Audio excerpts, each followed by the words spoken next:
బాగున్నారా? నేనైతే ఈరోజు బాయిల్డ్ చిలకడ దుంపలు ఎలా ఉడకపెట్టుకోవాలో చూపిస్తాను. ఆల్రెడీ మన ఛానల్లో నేను ఇడ్లీ పాత్రలో పెట్టేశాను. ఇప్పుడు ఇడ్లీ పాత్ర లేకుండా స్టీల్ గిన్నెలు ఎలా పెట్టుకోవాలో చూసుకుందాం.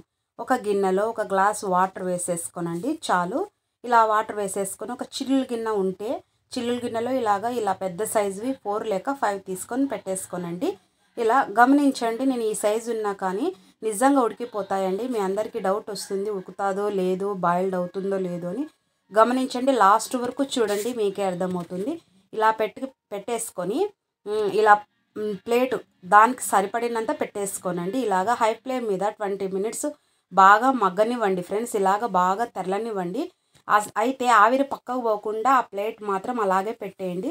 చూడండి, నేను ఇలాగ ఒక చాక్ తీసుకొని చెక్ చేసుకుంటా అంటే ఆల్మోస్ట్ ఉడికిపోయాయి. ఎలా సాఫ్ట్ అయిపోయిందో చిలకడ దుంప చాలా బాగుంటుందండి. స్వీట్నెస్ అయితే తగ్గదు. ఇలాగ ట్రై చేయండి, ఖచ్చితంగా మీకు నచ్చుతుంది. ఇంకొకటి, వాటర్లో వేసుకొని ఉడకపెట్టుకునే దానికన్నా ఇలా ఉడకపెట్టుకుంటే స్వీట్నెస్ అయితే అలాగే ఉంటుంది. మరి ట్రై చేయండి ఫ్రెండ్స్, ఖచ్చితంగా మీకు నచ్చుతుంది. ఈ వీడియో నచ్చినట్లయితే లైక్ చేయండి, షేర్ చేయండి, సబ్స్క్రైబ్ చేయండి.